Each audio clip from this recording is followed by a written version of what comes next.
Good morning, students. Today we'll continue our chapter number 8 of history, page number 58, Bhakti movement during the Sultanate period.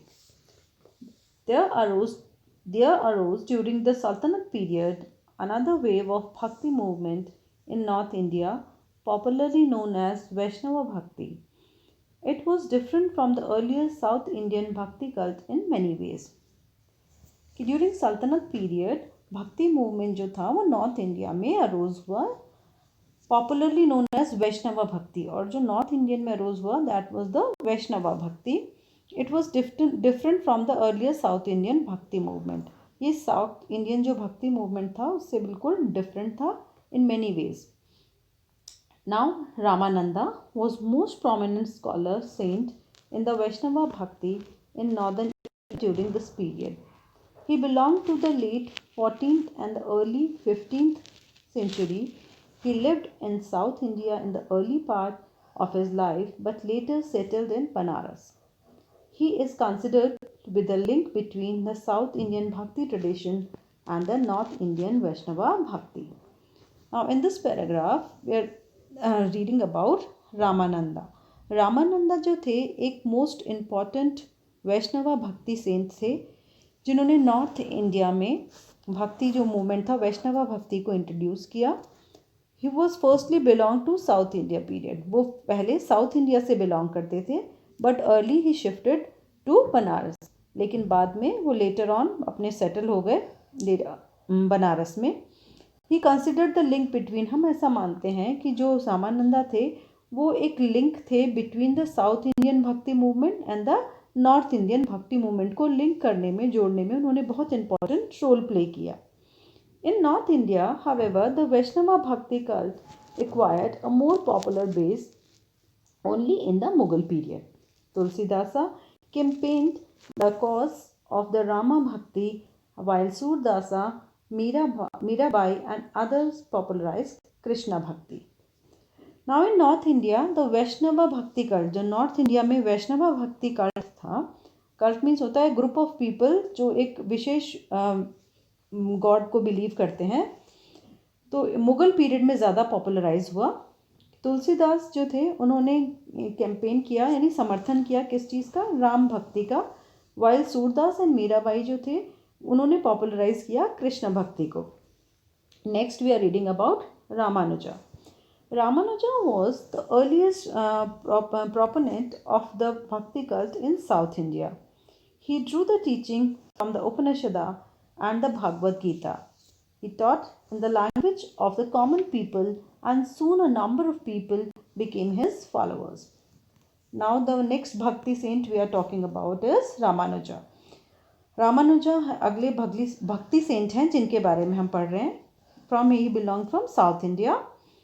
He Drew his teaching, उन्होंने जो अपनी teachings थी, अपनी जो शिक्षाएं थी वो कहाँ से ली, फ्रॉम उपनिषदा एंड भगवद गीता से ली. और उन्होंने जो टॉट की लैंग्वेज जो उन्होंने यूज़ की लोगों को बताने के लिए, अपनी टीचिंग्स बताने के लिए language, he use the common language so that the people can easily understood it, ताकि लोग आसानी से उसे अंडरस्टैंड कर सकें. और इसीलिए एज सून, बहुत ही जल्दी ही बहुत सारे जो कॉमन पीपल थे वो उनके फॉलोअर्स बन गए. Next one is Vallabhacharya.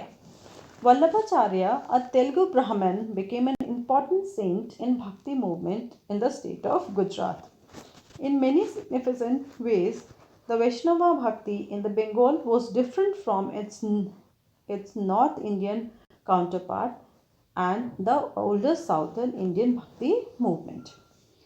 Next, we are talking about Vallabhacharya. Vallabhacharya जो थे तेलुगु ब्राह्मण थे and he was the important bhakti saint. वो एक इम्पॉर्टेंट भक्ति मूवमेंट के इम्पॉर्टेंट सेंट थे from the state of Gujarat. In many significant way जो वैष्णवा भक्ति थी इन बंगाल वो बिल्कुल डिफरेंट थी as compare to the north and south bhakti movement जो इंडिया में हुए थे, साउथ में और नॉर्थ में. उसके कंपैरिजन में अगर देखें तो बंगाल में जो भक्ति वैष्णवा भक्ति मूवमेंट स्टार्ट हुआ वो इन दोनों से बिल्कुल डिफरेंट था. Next is Chaitanya. Chaitanya was the most prominent Vaishnava saint of Bengal. He popularized Krishna Bhakti in many parts of the eastern India. He is regarded all the distinctions of caste, creed and sex to give a popular face to Krishna Bhakti. Now we are reading about Chaitanya. Chaitanya जो थे वो Vaishnava Saint थे इन बंगाल में बहुत popular थे। चैतन्य महाप्रभु के नाम से हम इन्हें जानते हैं।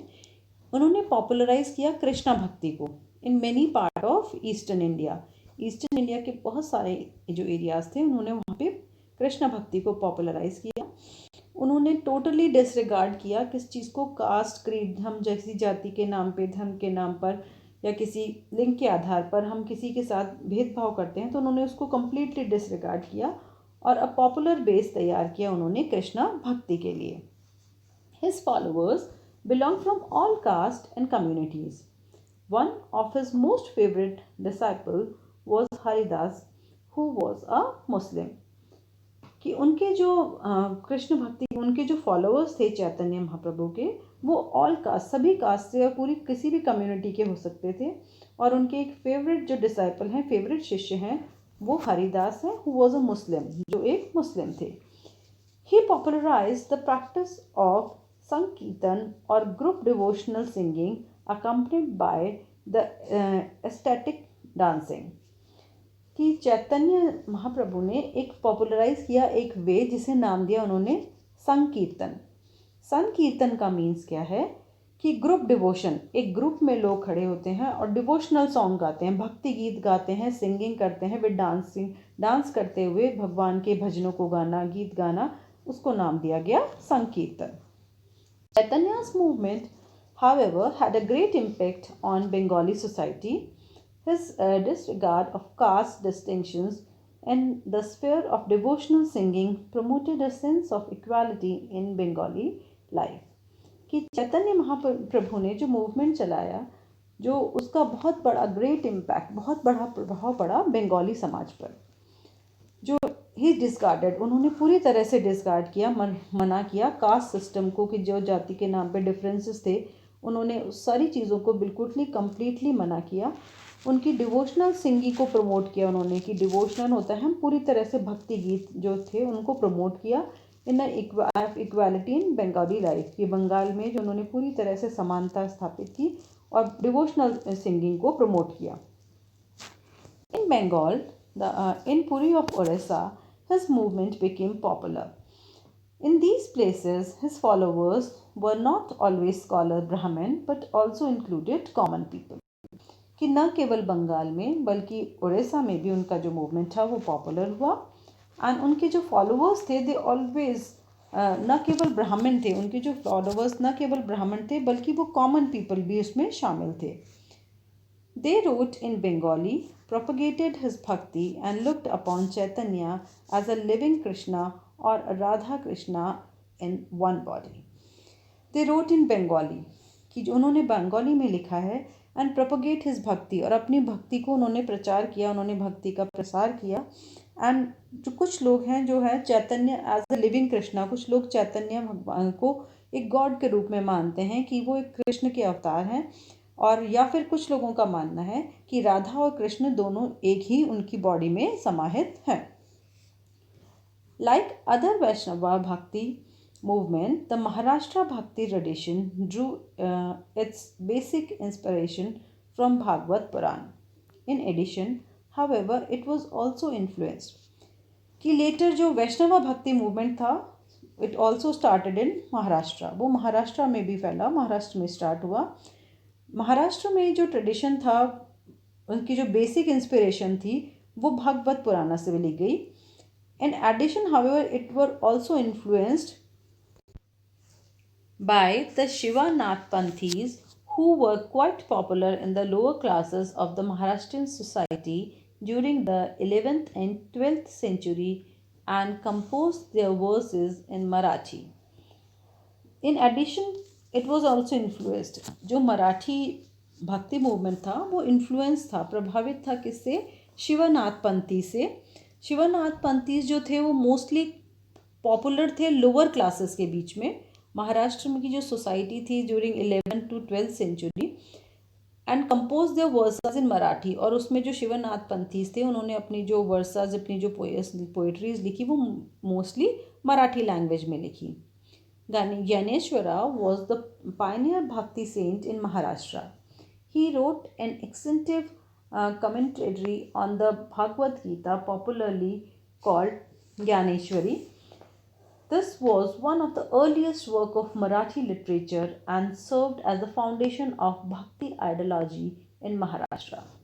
कि ज्ञानेश्वर जो महाराज थे वो महाराष्ट्र में भक्ति मूवमेंट के एक इम्पॉर्टेंट सेंट माने जाते हैं. उन्होंने भगवत गीता से इंस्पायर्ड होकर एक बुक लिखी, उनकी आइडियोलॉजी से प्रभावित होकर, जिसे नाम दिया गया ज्ञानेश्वरी. ज्ञानेश्वरी मराठी लैंग्वेज में रिटन थी, मराठी लिटरेचर में मानी जाती है और एक इम्पॉर्टेंट मराठी लिटरेचर है. He was the author of many hymns called abhangas. He taught that the only way to attain God was bhakti, in which there was no place for caste distinction. उन्होंने अपनी book में mention किया कि जो God है is only one, कि एक ही भगवान है और भक्ति ही है जिसके द्वारा हम गॉड को पा सकते हैं, और no place for caste distinction, और भक्ति में कास्ट डिस्टिंक्शन की कोई भी प्लेस नहीं है. Next we are reading about Namdev. Namdev is considered to be a link between the Maharashtrian Bhakti movement and the North Indian monotheistic movement. His Bhakti songs have also been included in Adi Grantha. Other prominent Bhakti saints of Maharashtra were Eknath and Tukaram. Other important proponents of Bhakti cult were Kabir, Mirabai and Guru Nanak. कि नामदेव जो थे उनको हम consider करते हैं, उनको हम ऐसा मानते हैं कि वो एक लिंक बिटवीन थे महाराष्ट्रन भक्ति मूवमेंट और नॉर्थ इंडिया में जो मोनोथेस्टिक भक्ति मूवमेंट स्टार्ट हुआ उसके बीच में एक लिंक का काम किया. उनके जो भक्ति सॉन्ग्स थे, जो उन्होंने, उनकी बुक है जिसका नाम है आदि ग्रंथ. आदि ग्रंथ में उन्होंने उसको इंक्लूड किया है, शामिल किया है. इसके अलावा सम अदर भक्ति सेंट्स ऑफ महाराष्ट्र में और भी बहुत सारे भक्ति सेंट हुए. इनमें से एकनाथ और तुकाराम बहुत ज़्यादा फेमस माने जाते हैं. Other important bhakti saints were Kabir, Mirabai and Guru Nanak. Now student, a case study box is given here in which the detail about the Kabir is given. We will study this case study box. I will tell you the detail in very short. So Kabir was the earliest and the undoubtable the most powerful figure of the North Indian monasteristic movement. Kabir जो थे वो undoubtedly हम कह सकते हैं कि most powerful figure थे north Indian monotheistic movement के, and which began in 5th century. He belong to a weaver family. Kabir जो थे एक वीवर फैमिली से बिलोंग करते थे, जुल्हा परिवार से बिलोंग करते थे, who were indigenously convert to Islam, जिन्होंने इस्लाम धर्म को कन्वर्ट हो गए थे. जो Kabir believe in oneness of God. Kabir जो थे वो वननेस ऑफ गॉड, उनका मानना था कि भगवान एक ही है, irrespective to the name which human being address him, कि ह्यूमन बीइंग उन्हें अलग अलग नाम से एड्रेस करते हैं, अलग अलग नाम से पुकारते हैं, लेकिन भगवान केवल एक ही हैं. Kabir also laid stress on the religious tolerance and made strong plan for Hindu and Muslim unity. Kabir ने हमेशा रिलीजियस टॉलरेंस की बात की है कि जाति धर्म के नाम पर उन्होंने कभी किसी चीज़ में भेदभाव नहीं किया, और वो रिचुअल्स को भी कोई मीनिंगलेस मानते थे कि कोई भी रिचुअल्स हैं जो हिंदू या मुस्लिम लोग अपनाते हैं, इन रिचुअल्स की कोई जगह नहीं है, और उन्होंने हिंदू और मुस्लिम यूनिटी पर हमेशा फोकस किया. The teaching of Kabir and in the form of short poems and couplet called dohas. Kabir की जो टीचिंग्स हैं वो शॉर्ट पोएम्स के रूप में मिलती हैं हमें, या फिर 2 लाइन के कपलेट्स के रूप में मिलती हैं, जिन्हें हम दोहास के नाम से जानते हैं. Later on Kabir Granthavali and Bijak were composed which contain the philosophy of Kabir. कि बाद में जो कबीर की जो बुक्स थी उन्हें ग्रंथावली या बीजक के नाम से कंपोज किया गया, जिसमें कबीर की सारी फिलॉसफी, उनकी जो भी बातें थी जो वो कहते थे, वो सारी उसमें रिटन है. After his death the followers of Kabir, which includes both Hindu and Muslim, came to be known as Kabirpanthi. कि कबीर की डेथ के बाद कबीर को मानने वाले जो उनके फॉलोअर्स थे, जिनमें दोनों लोग शामिल हैं, हिंदूज भी हैं, मुस्लिम्स भी हैं, और उन्हें हमने नाम दिया कबीरपंथी. यानी जो कबीर को मानने वाले हैं, कबीर के फॉलोअर्स हैं, they were known as Kabirpanthis. Clear, students? Now that's all in today's class. We will continue. This chapter is little bit lengthy, so we will continue this chapter in our next class. We'll start this chapter from monotheistic movement. That's all in today's class. Thank you and have a nice day.